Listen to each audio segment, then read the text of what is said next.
ଜୟ ଜଗନ୍ନାଥ। ମୋ ଭକ୍ତି ଭାବ ଏବଂ ରାଧାକୃଷ୍ଣ ଭାବରେ ଗୋଟିଏ ଛୋଟିଆ ଉଦାହରଣ ଦେଉଛି। ଆପଣ ତା'ର ଠିକ୍ ଭୁଲର ତର୍ଜମା ଆପଣମାନେ କରିବେ, କିନ୍ତୁ ମୁଁ ଠିକ୍ ଭୁଲର ତର୍ଜମା କରିପାରିବି ନାହିଁ କି ନିଜ କଥାକୁ ନିଜେ ପ୍ରଶଂସା କରିପାରିବି ନାହିଁ। କିନ୍ତୁ ଯାହା କହୁଛି ମୋ ହୃଦୟ ମଧ୍ୟରୁ ନିରାଟ ସତ୍ୟ ବଚନ କହୁଛି। ଆଜି ମୋ ପାଖେ ମୋ ଜଗନ୍ନାଥ ଅଛନ୍ତି। ଭଗବାନ ଅଛନ୍ତି ମାନେ କାଠ ମୂର୍ତ୍ତି, ଦାରୁ ମୂର୍ତ୍ତି। ପ୍ରକୃତରେ ମୁଁ ଦାରୁ ମୂର୍ତ୍ତି ଅପେକ୍ଷା ମଣିଷର ଭଗବାନଙ୍କୁ ବହୁତ ଭାବଭକ୍ତି କରିବାକୁ ମୋତେ ବହୁତ ଭଲ ଲାଗେ। କାରଣ ମୁଁ କହେ କାଠ ମୂର୍ତ୍ତିରେ ଭଗବାନ ନାହାନ୍ତି, ମୋ ଘର ମନ୍ଦିରରେ ଭଗବାନ ଅଛନ୍ତି।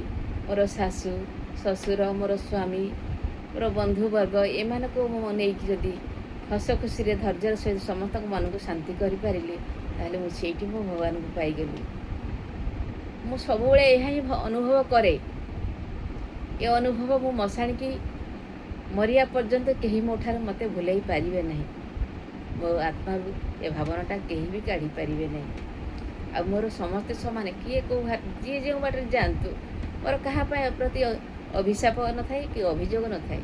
କେବଳ ଭଗବାନଙ୍କୁ ଡାକେ, ଭଗବାନ ତାଙ୍କୁ ସୁଧାରି ଦିଅନ୍ତୁ। ଯେମିତିକି ମୋର ରାଶି ହେଉଛି କୁମ୍ଭ ରାଶି।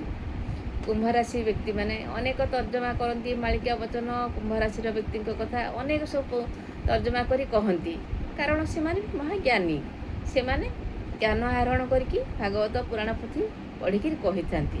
କିନ୍ତୁ ମୁଁ ଶୁଣେ ସତ, କିନ୍ତୁ ମୁଁ ଭାବେ ସବୁ ଜିନିଷକୁ ଅଣଦେଖା କରିଦିଏ। କାହିଁକି ନା ମୁଁ କେବଳ ଭଗବାନଙ୍କୁ ଅନୁସରଣ କରେ। ତେଣୁ ସେସବୁ ଜିନିଷକୁ ମୁଁ କାହାର ପଏଣ୍ଟ ଉପରେ ମୁଁ ହାତ ମାରିବାକୁ ଚାହୁଁନାହିଁ। କିନ୍ତୁ ସମସ୍ତଙ୍କର କହିବା ଶୈଳୀ ସବୁ ଠିକ୍ ଠାକ୍ ଅଛି। କିନ୍ତୁ ଯେହେତୁ ମୋ ଭଗବାନଙ୍କୁ ସର୍ବଦା ଅନୁସରଣ କରେ, ତେଣୁ ମୁଁ ସବୁ ଜିନିଷକୁ ସେଇ ଭଗବାନଙ୍କ ପାଖରେ ତା'ର ପ୍ରମାଣ ମାଗେ। ମୋର କୁମ୍ଭ ରାଶିରେ ବିପଦ ପଡ଼ୁଥାଉ, ଦୁଃଖ ପଡ଼ୁ କି କଷ୍ଟ ପଡ଼ୁ, ଯାହା ବି ମୋ କୁମ୍ଭ ରାଶିରେ ଥାଉ ନା କାହିଁକି, ମୁଁ କହେ ସେଇଟା ମୋ ଭଗବାନଙ୍କ ହାତର କଥା। ସିଏ ମୋତେ ମାରିଲେ ମାରିବେ, ସିଏ ମୋତେ ରଖିଲେ ରଖିବେ। ସିଏ ଦଣ୍ଡ ଦିଅନ୍ତୁ କିମ୍ବା କଷ୍ଟ ଦିଅନ୍ତୁ, ଯାହା କରନ୍ତୁ, ମୁଁ ତା ପ୍ରତି ସହିଯିବି। ମୋର ଭାବନାଟା ଏମିତି ଥାଏ।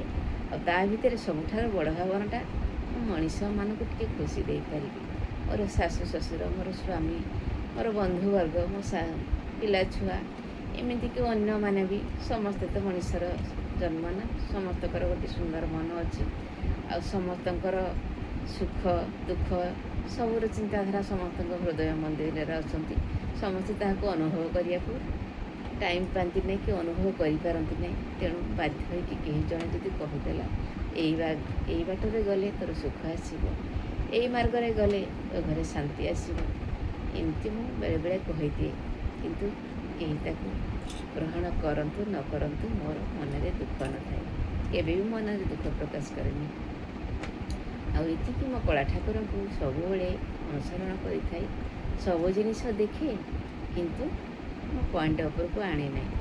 କାରଣ ପଏଣ୍ଟ ଉପରେ କେବଳ ମୋ ଜଗନ୍ନାଥ, ମୋ ଭଗବାନଙ୍କୁ ଆଣିଥାଏ। ସବୁ ଦେବାଦେବୀମାନଙ୍କୁ ଆଣିଥାଏ। ସେଇମାନେ ହିଁ ମୋ ହୃଦୟ ମନ୍ଦିରରେ ଅଛନ୍ତି। ତେଣୁ ମୋ ହୃଦୟ ମନ୍ଦିରରେ ସେମାନେ ଯେଉଁ ଲୀଳା କରିବେ, ସେଇ ଲୀଳା ଦୁଃଖ ଥିଲେ ଦୁଃଖ ସହିବି, ସୁଖ ଥିଲେ ସୁଖ ସହିବି। ଆଉ ସମସ୍ତଙ୍କୁ ଆପଣାର କରିବାର ଭାବଟି ସଦାସର୍ବଦା ମୋ ଭଗବାନଙ୍କୁ ମାଗୁଥିବି।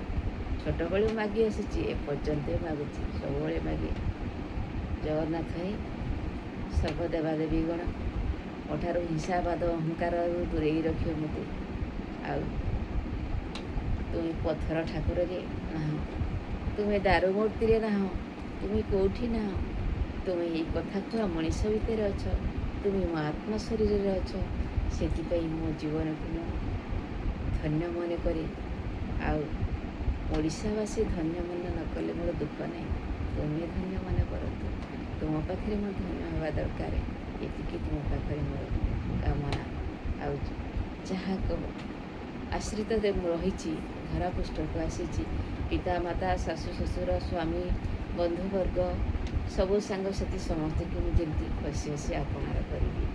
ନିଜର କଷ୍ଟକୁ ନିଜ ଛାତିରେ ଚାପି ରଖି ସମସ୍ତଙ୍କୁ ହସି ହସି ଆପଣାର କରିବି। ଏହି ମୋର ଭାବନା ରହୁଛି।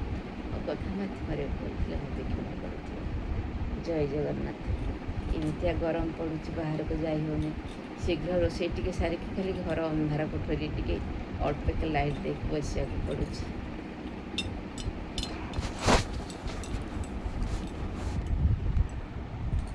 ଦେଖନ୍ତୁ ମୋ ଜଗନ୍ନାଥଙ୍କୁ।